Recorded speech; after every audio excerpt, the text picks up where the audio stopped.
The question is that this House has considered the Government's levelling up agenda. Peter Aldous.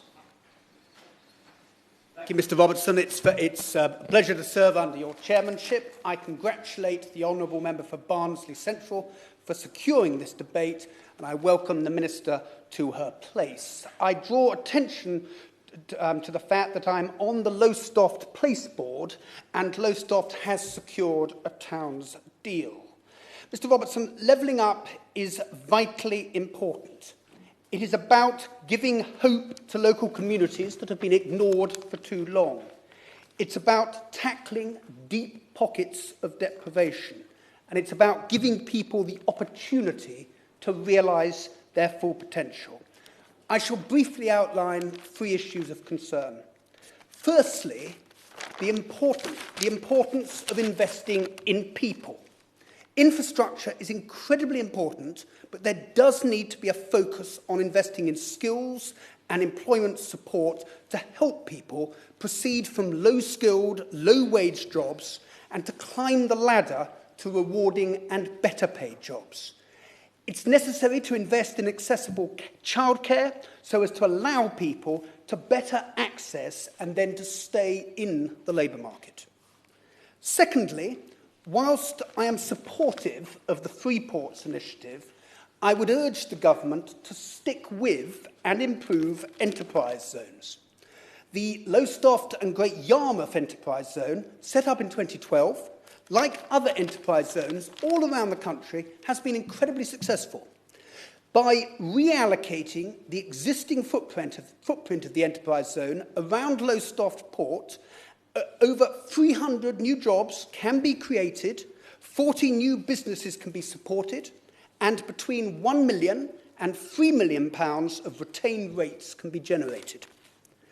My final point is that I remain incredibly concerned about the methodology for prioritising investment for the Levelling Up Fund and the Community Renewal Fund. I do fear that this is flawed.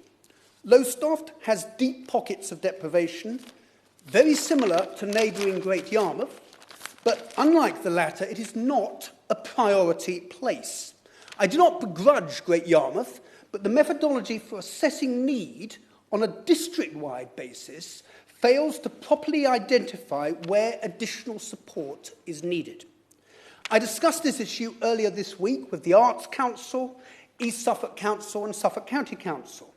The flaw could be addressed if the Ministry of Housing and Communities and Local Government and the Department of Culture, Media and Sports approved the provision of active lives data on a far more local and pinpointed basis. I would also urge the Minister to look very closely at the methodology that has been adopted by the Salvation Army, or been proposed by the Salvation Army, which is detailed in their report on the Levelling Up agenda. This highlights that the current approach fails to properly take into account the considerable challenges that coastal communities like Waveney, like Lowestoft, face. Mr Robertson, in conclusion, the Government have been very successful in identifying the importance of levelling up, and this has very much struck a chord with the public.